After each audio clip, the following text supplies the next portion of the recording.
This is our new home, Mommy and I. I was dumbfounded by my emaciated grandchild's words. After all, the shabby tent in the riverbed hardly looked like a home. But my 5-year-old grandchild seemed unfazed, perhaps unaware of the gravity of the situation. What on earth is going on? I wondered, as another shocking revelation hit me. This is absolutely unacceptable. Fueled by anger, I vowed revenge for my daughter and grandchild. Congratulations on your wedding. I, Cindy, embraced my 30-year-old daughter, Jennifer. She looked radiant in her wedding dress, clearly blissful. Thank you, Mom. Her groom was the second-generation CEO of a certain company. Michael, her partner, showered her with expensive dinners at fancy restaurants and lavish gifts. Initially, I had rejoiced at this promising match, hoping for my daughter's happiness. I'm glad you're pleased, Mom. Jennifer, always considerate, smiled gently. The wedding went smoothly, and I prayed for my daughter and her husband to lead a harmonious life. Little did I know what challenges lay ahead. Although I had hoped Jennifer would live happily, I discovered something shocking after my daughter and son-in-law got married. My son-in-law Michael held outdated views, what we might call a traditional mindset of male superiority. After the birth of their daughter Mia, I visited my daughter's home. Jennifer, tea. Yes. But Michael not only treated my daughter roughly while holding the baby, but also left her standing while trying to talk to me. I couldn't help but frown and asked, "Michael, do you always treat Jennifer this way?" He nonchalantly sipped the tea Jennifer had made for him and said, I thought a wife should serve her husband. Is there a problem? He seemed completely indifferent. I protested. Since I entrusted my daughter to you, I want you to treat her better. But my son-in-law remained unyielding. Our thought processes were fundamentally different. As I was leaving, I whispered to Jennifer, "Feel free to talk to me if anything happens." She nodded silently. Walking home, squinting at the sunset, I thought, come to think of it, my late husband was similar.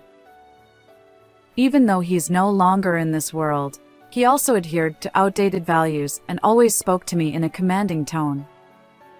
It made me wonder if husbands have always been like this throughout history, and I sighed. Afterward, I continued to have days without seeing my daughter and granddaughter. Even when I tried calling Jennifer, there was no answer or callback. Is Jennifer too busy? Perhaps she's caught up with childcare. I worried incessantly until one day, finally, the phone rang. "Hello, Jennifer. Are you okay?" But the person on the other end wasn't my daughter. It was Michael, my son-in-law. Long time no see. Ha! Michael? Why are you calling with Jennifer's phone? Michael's voice, laced with irritation, responded to my question without answering. You're the one who persistently called my wife's phone, aren't you? Even if you try to contact Jennifer, it's pointless. She's already mine. Frustrated, I pleaded. Don't treat someone's daughter like an object. Give her the phone. Michael snapped. Enough. Don't contact us again. And with that, he hung up. As I listened to the pips, I sat there in shock. Simultaneously, I grew increasingly worried about Jennifer. So, I carefully timed my visit to coincide with the hours when my son-in-law was away at work. However, when Jennifer appeared at the doorstep, her expression was somber. What are you doing here? My husband despises you, and he's forbidden me from seeing you. I'm sorry, but I've been worried about you. Are you truly okay being with Michael? Jennifer lowered her eyes sadly, leaving me feeling helpless. Jennifer, please come home with Mia, I implored, extending my hand. But she forcefully pushed it away and glared at me. Don't be foolish. Do you intend to make Mia a fatherless child? Her sternness left me speechless. Jennifer continued. When you interfere, unnecessary tensions arise between my husband and me. Please, leave us alone. But I'm concerned about you, I protested. Mind your own business. I'm happily surrounded by my wealthy husband and adorable daughter. There's no need for us to talk anymore. Go home. She snapped, slamming the door shut. In shock, I stood outside their house for a while, unable to move. Is it better for Jennifer's happiness if I stay away? Rejected so strongly by my daughter, I had no other recourse. I wiped away the tears that had unknowingly streamed down my cheeks and walked away disheartened. As the years passed without ever meeting my daughter, Jennifer, I couldn't go a single day without thinking about her and Mia. Despite my concern, there was nothing I could do. I prayed for their happiness from afar, mindful of not causing any inconvenience to Jennifer. I focused on my own health, living with the hope that somehow they were doing well. One morning during my routine walk, I decided to take the riverside path. Perhaps it's time to revisit the riverbank, I thought, gazing at the morning sunday. But there, unexpectedly, I encountered someone. Oh. What's that? An unfamiliar tent stood in the riverside area, its worn appearance evident. And as the entrance opened, a child of about 5 years old peeked out. My heart nearly stopped when I recognized the girl washing her face by the river. With trepidation, I approached, and the child noticed me, offering a bright smile. Hi. Hi, are you Mia? Yes. How do you know my name? Oh, I see now. I'm Cindy, your grandma. The last time I saw this child was right after she was born when I visited my daughter and son-in-law's home. However, the granddaughter standing before me now was a spitting image of Jennifer when she was little. Yet, Mia's frail body appeared painfully thin.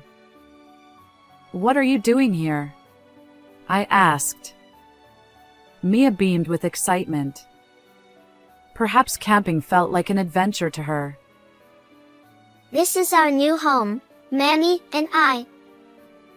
She exclaimed. Huh? Just then, Jennifer, my daughter, opened the tent flap. She froze when she saw me. Mom. Her trembling voice barely audible, she quickly pulled Mia inside the tent. Jennifer, why are you here? What's going on? I asked. Jennifer's stern tone rejected me. I didn't know the details, but it was clear the situation was serious. Don't worry. I'll help. Everything will be okay, I reassured her. Gradually, Jennifer's tearful voice emerged from inside the tent. Mom, please help. And so, I protected my daughter and granddaughter, bringing them back home. After preparing baths and meals, I waited for them to settle down before hearing the full story. The content left me shocked. Jennifer's husband, Michael, strictly adhered to traditional gender roles at home, treating Jennifer like a servant. Moreover, he viewed her solely as a means to bear children. Right after giving birth to their son, Liam, who was to be the company heir, Jennifer was kicked out of their home. I hadn't even been informed about the existence of my other grandchild. Jennifer shared tearfully how she was relentlessly criticized when Mia was born, as she couldn't produce a male child. And when Liam arrived, she was deemed useless. Jennifer spoke tearfully as she stroked Mia's head. Jennifer revealed that when she was expelled from their house, Michael threatened to harm me and Liam if she sought help from family or others. Unable to return home, she resorted to living in a tent. Her rejection of me when we crossed paths was to protect me. I won't tolerate this.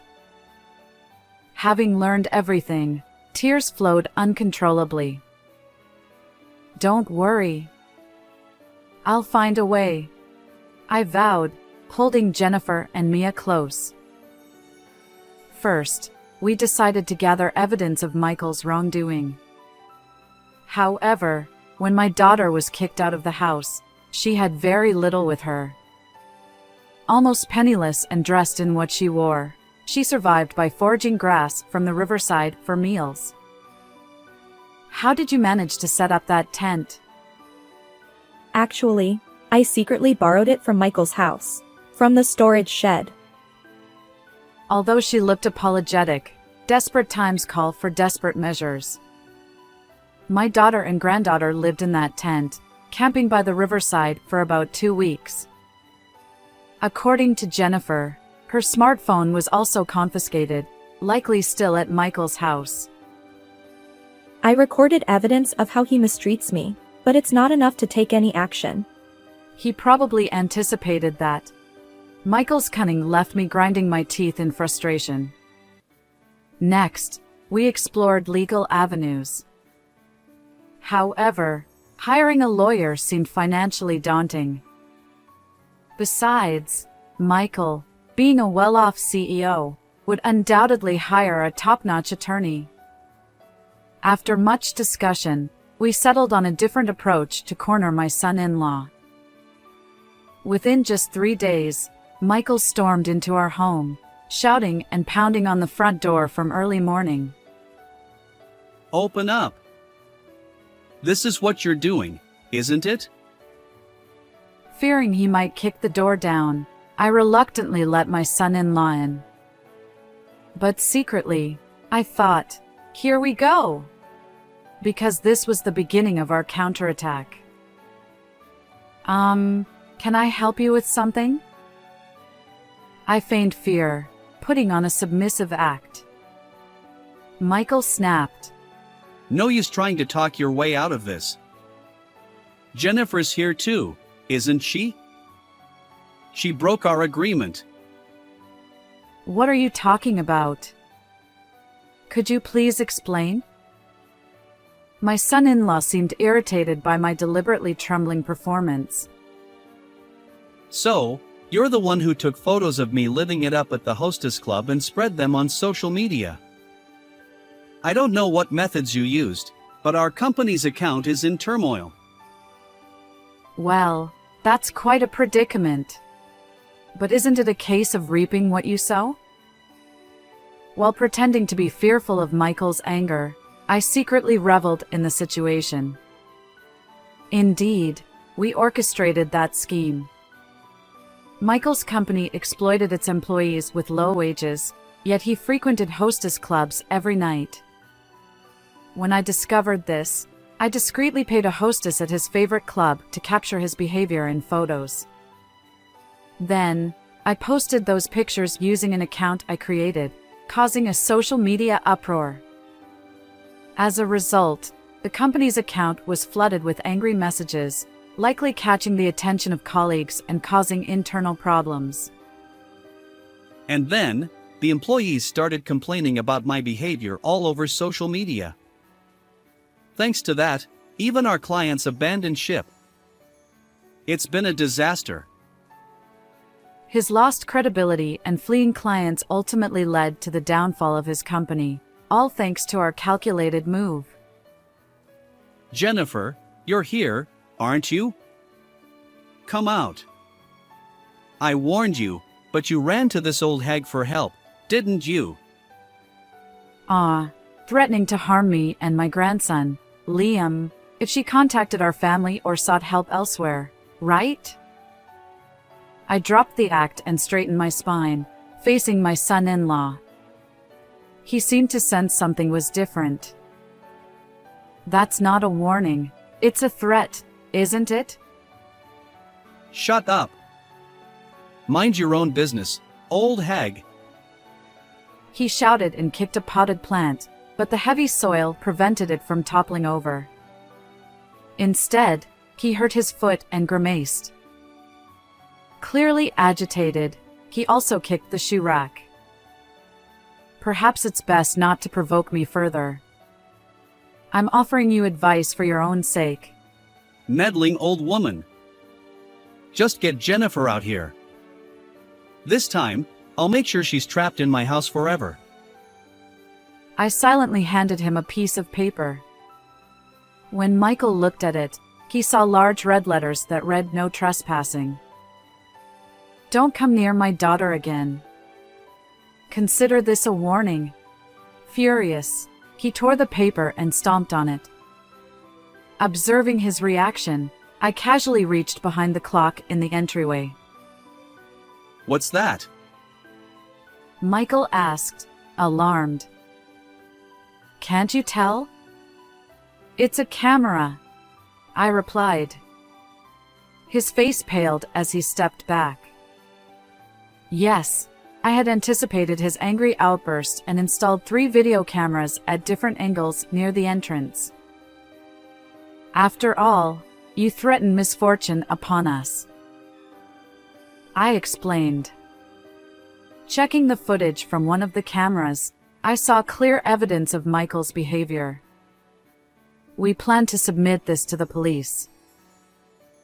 Furthermore, we've hired a lawyer to help us reclaim Liam, the grandson you took away from my daughter. What are you talking about? People like you, poor and helpless, can't possibly arrange something like that. Well, it turns out a compassionate lawyer stepped forward, I replied.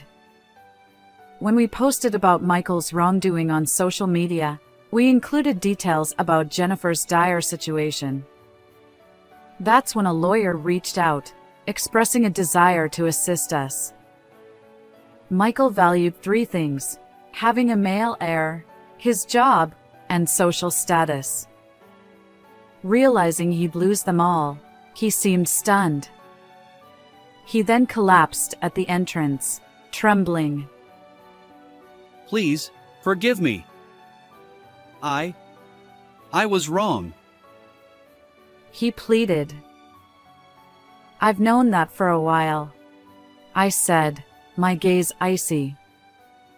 Michael trembled, wiping tears from his eyes. Just so you know, I'll never forgive the mistreatment you inflicted on Jennifer and Mia. Even if my daughter forgives you, I won't. Afterward, I called out to Jennifer, who had retreated further into the room. Were you able to contact the police? I asked. Jennifer replied, Yes, they should be arriving soon. In fact, the moment Michael arrived, I instructed my daughter to hide in the back of the house and contact the police. Michael's eyes widened as he clung desperately to my legs. Please wait. Help me. If I get arrested, it's all over for me. Isn't this just karma for looking down on women all this time? For now, just keep your distance, I said, shaking him off. Michael then turned away, attempting to flee through the open front door. However, trained police officers were already waiting there. I handed over the video footage from the cameras as evidence. Staring sternly at my son-in-law, I said, "Your actions have all been recorded. Now you'll face the consequences of the law." And so, tearfully, Michael was bundled into the police car, disappearing from view as my daughter and I watched him go. Afterward, my daughter and Michael divorced. We successfully regained custody of my grandson, Liam, and also claimed substantial compensation for the mistreatment Jennifer endured, $13,000 in damages and $500 per month in child support for both children. Now, my daughter Jennifer, granddaughter Mia, and grandson Liam are starting a new life in my home. I believe we can create a happy future together, and I'll do whatever it takes to ensure that. Surrounded by my 2 grandchildren, I'm excited about the fresh start ahead. How did you find this story? If you enjoyed it, consider subscribing to our channel. Until next time.